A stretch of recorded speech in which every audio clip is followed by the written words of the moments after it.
Hey guys, it's Aline. It's Friday, presumably the 18th or so of March 2022. I wanted to come out with some sort of a Tummo progress report at this point because, well, there's, it's kind of interesting, because the fact is at the moment is that I'm actually getting more and more of the sort of a fairly high intensity level Tummo energy in here nowadays. And it's already been quite a few months that I've been sort of channeling, putting the vibrations in there. This is not a visualization. Also, if you're new here and this is just gibberish to you, I can't sort of reintroduce my whole Tummo practice every time, but it's a Kundalini yoga practice where you work with actual the energy that's actually there, and you have to go through a set of processes, and at some point it'll become more and more noticeable, more and more reliable, easier to access, and so on.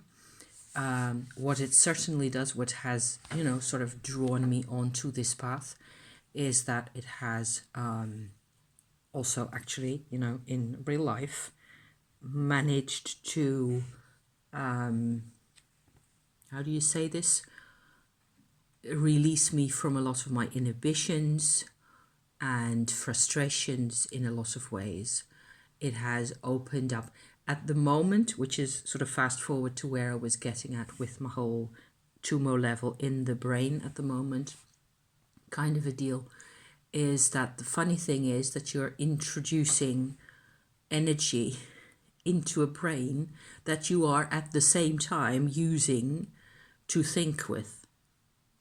So to me that's hysterical and strange, and kind of, it's like there's a train that's running and you're sort of putting charge or load onto the train as it is running, which is kind of what it's like.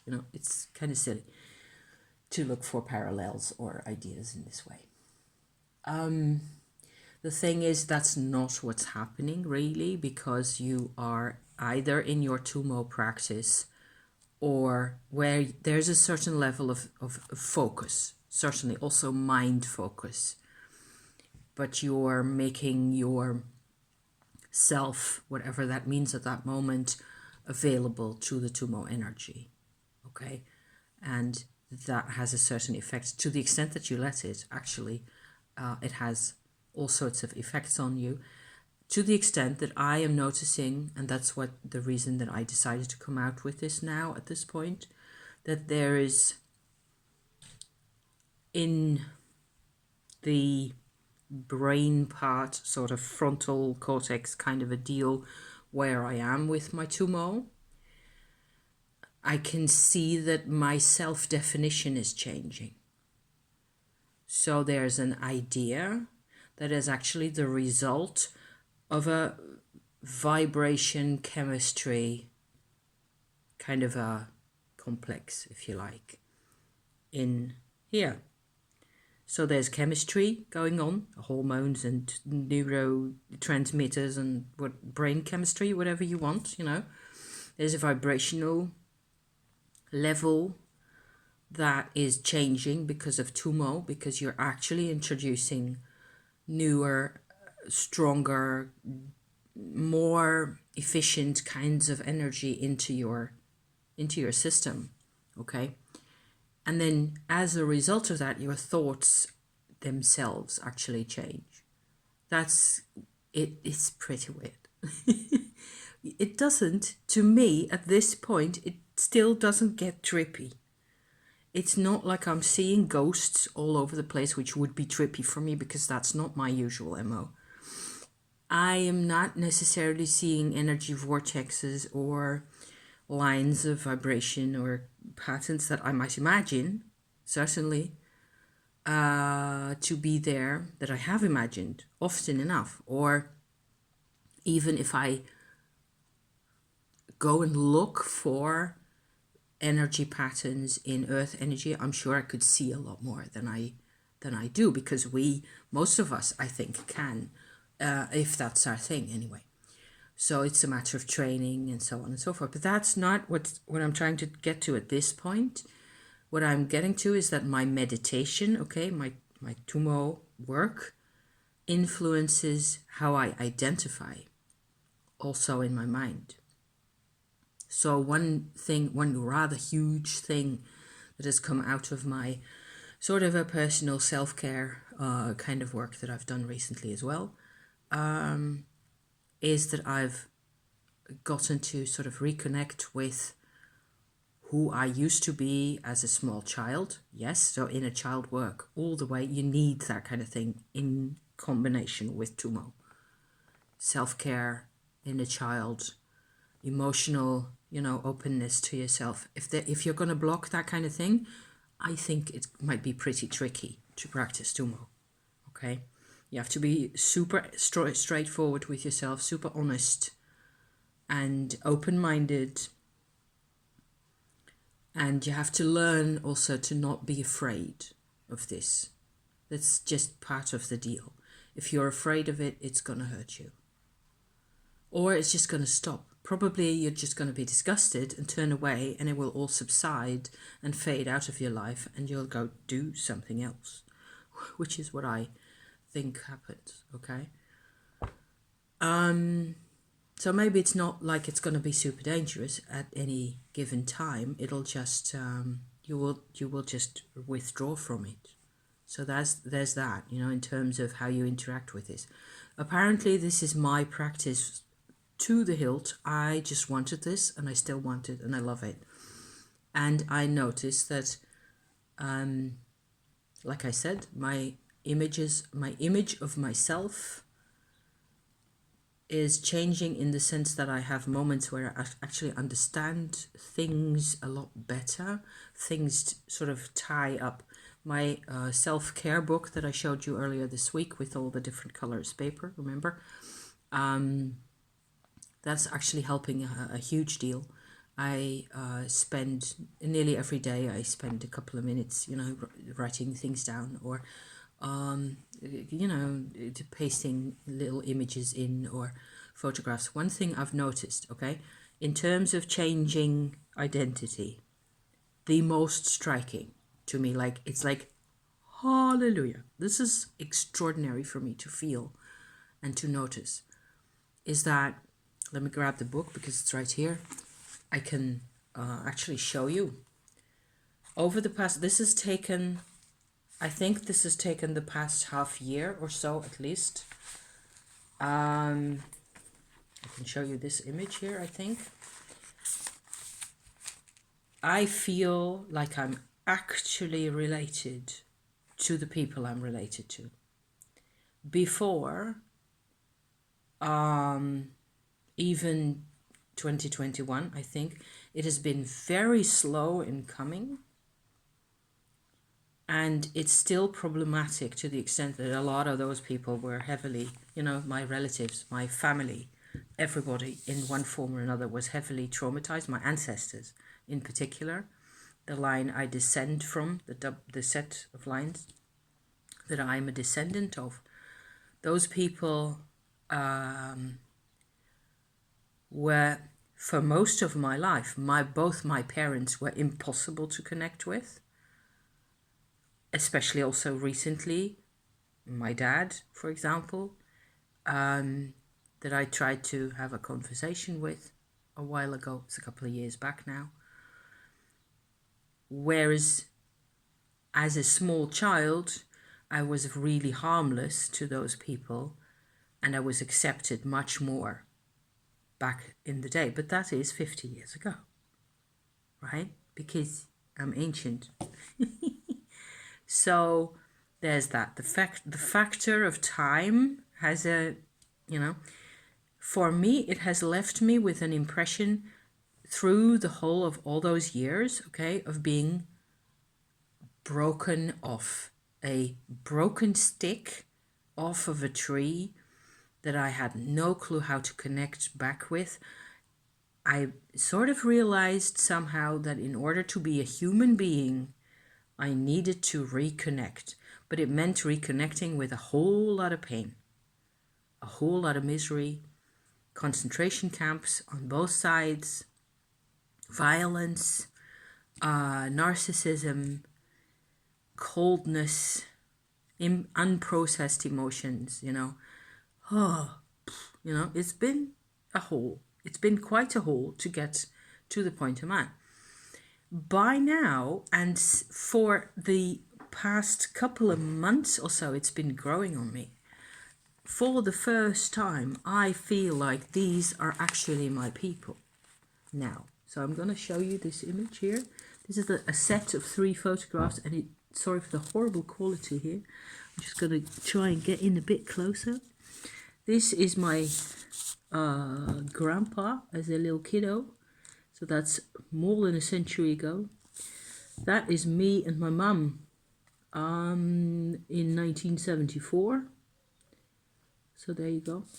And this is a photograph that I have tried to relocate on the internet, where it should be, somewhere, because I had found it. It's a bad quality photograph of the girl on this end with a big bow on her head is my grandmother on my dad's side. So all these people here, she's the mum of, I suppose, nearly all the people here, with a husband sitting in there as well. And these were the parents of my grandmother. Okay, so her husband in the red dress, my dad, his mother. Okay, his mother is right here. My grandma, there she is.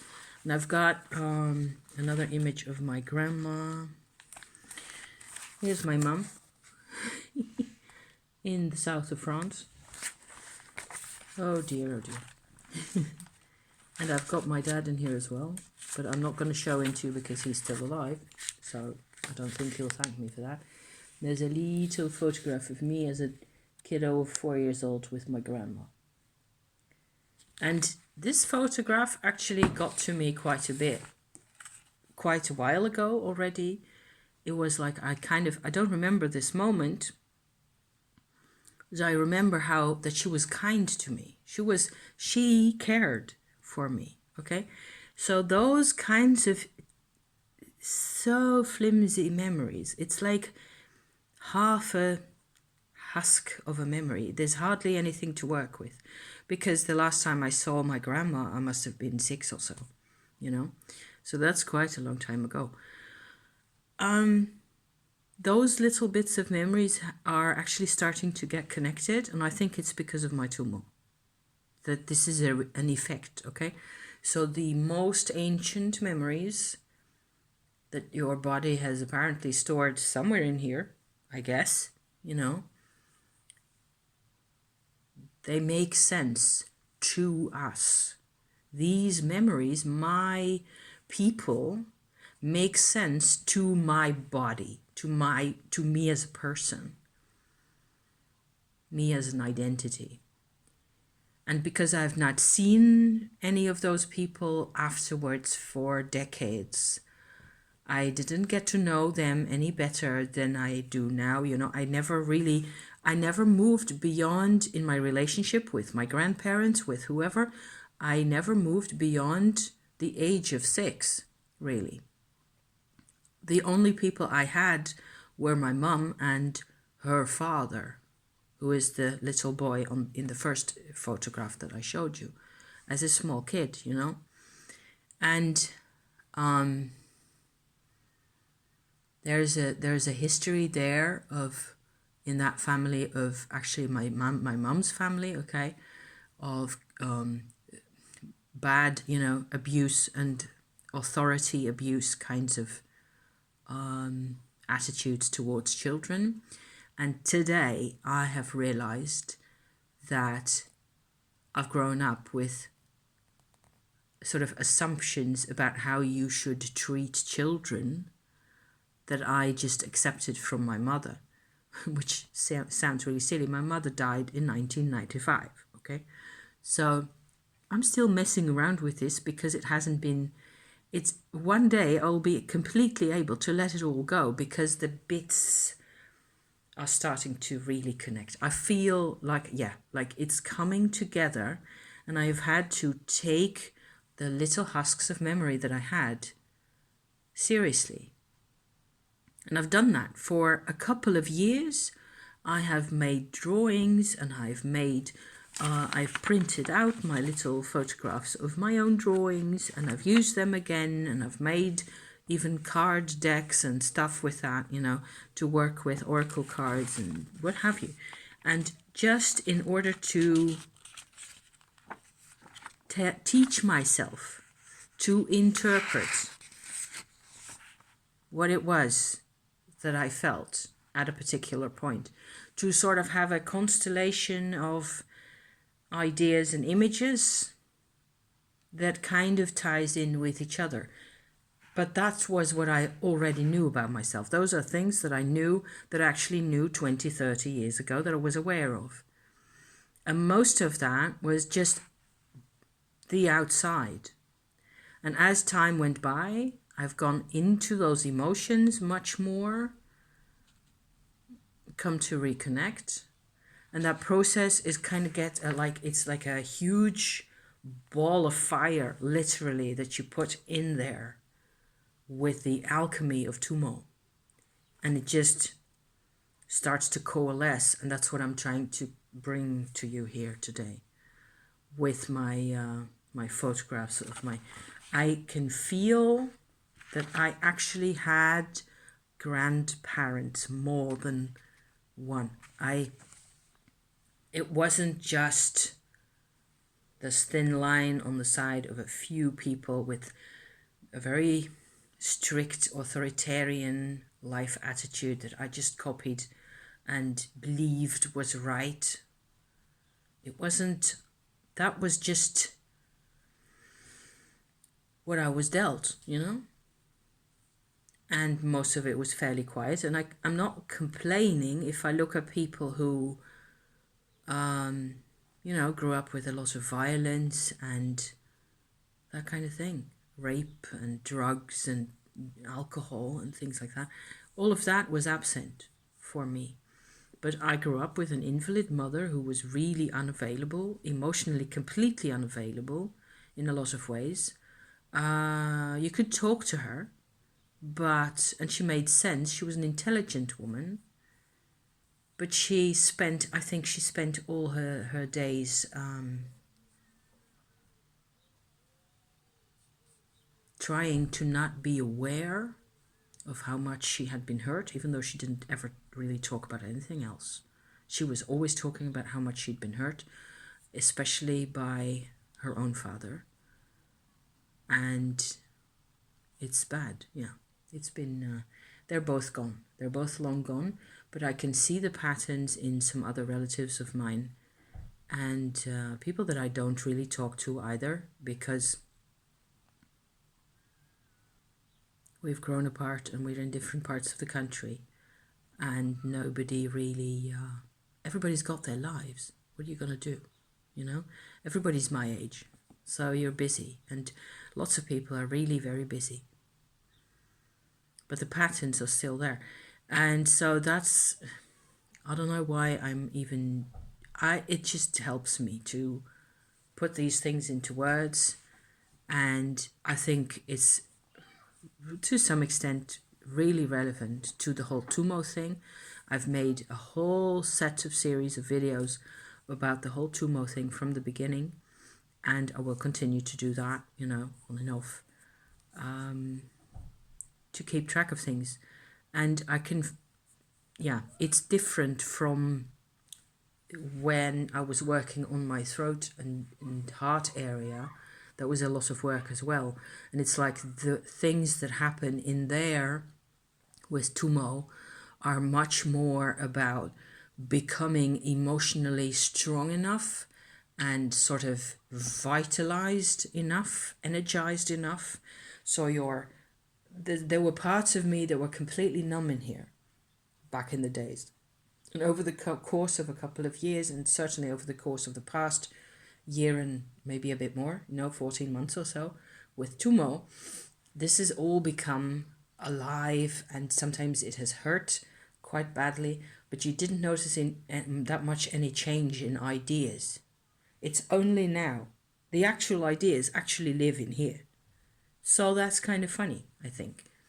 But it works still apparently for me, it works in a sense of connection, feeling connected to people that I was aware of, that I'm related to, and now it just actually does me good to have these photos in here and to be able to commemorate. I tried to find, I spent so long at the computer trying to find that photograph of those two older people with those, I think they had 16 kids or something. Incredible.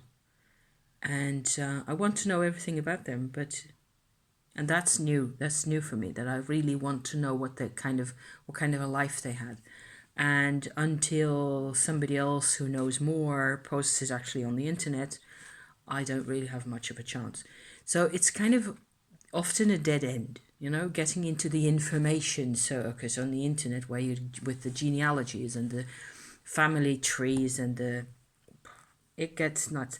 And same with astrology. I've spent a couple of years also looking up people's birth charts each time, and whenever I found a time of birth, all of a sudden I would edit the birth chart I had to have more information about the people and all that. And it just gives you little snippets of information as to what the relationships were between those people, like my mother with her mother, whom I have never known, and so on and so forth. Those things have been really influential. But I think that at the moment, what strikes me most of all is the distinction between one side of the family being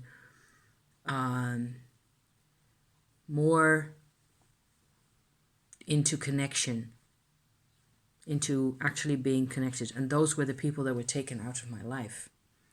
So I was left with people who were judgmental. So, yeah, so there. I will hang this up right now because this is quite enough about this. This is a kind of a little Tummo update, okay? I hope it's worth seeing in some form or another. I will be back next week somehow, with something or other. See you then. Thank you for watching. Am I done half an hour? No, not quite. Okay, thank goodness. Thank you, dears. See you next time. Bye-bye. Have a nice weekend, okay?